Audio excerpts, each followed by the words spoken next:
Hey there, this is Steve Horseman with Good Guys to Great Men. Thanks for watching today. And I'm talking about stonewalling, the act of withdrawing from interaction. It's the act of shutting down or closing yourself off from the other person. This can be done many different ways. But what stonewalling is not, when some people will call this stonewalling, if you're setting a boundary, if something happens that is absolutely unacceptable, it could be something really toxic and mean, it could be physical violence, which happens from women to men more often than we like to admit.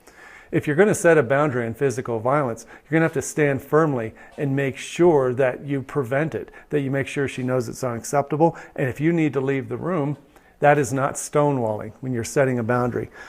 If there's verbal abuse, toxic verbal abuse going on, and you say calmly, if this continues, I'm going to remove myself from this conversation until we both calm down, and then we can come back together. So I'll check in with you in an hour, but I'm leaving this conversation now.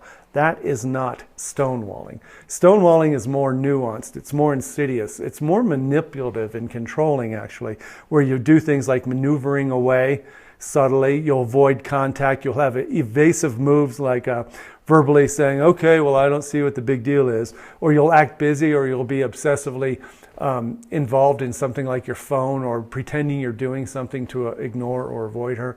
Stonewalling is the deliberate attempt to withdraw from interaction in order to control the situation.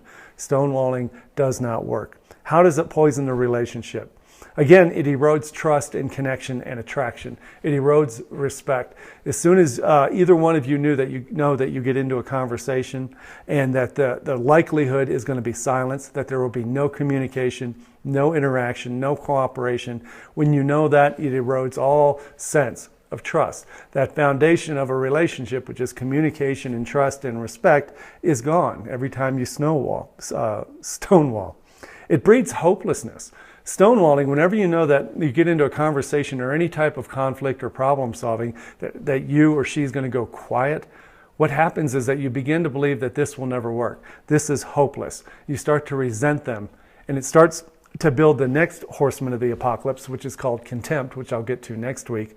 Whenever you continually face stonewalling, or she faces it in you, contempt comes in, and this is this boiling energy of hatred and bitterness that comes up.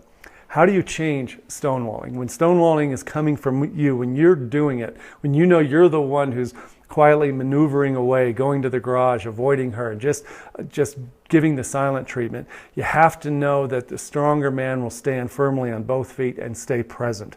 Remain present and calm and confident. I always say, use curiosity, use amusement. Stop believing that what's happening is going to hurt you. Stop thinking that the best relief of the pressure you're feeling is to run away from it, to avoid it, because that's more fear-causing than you standing there with her. Women will say that they feel more fearful when he runs away and can't stand with her, even in conflict. So stonewalling will avoid trust and confidence again. So what if she's stonewalling? I wanted to say, what if she is stonewalling and you're the one pursuing her?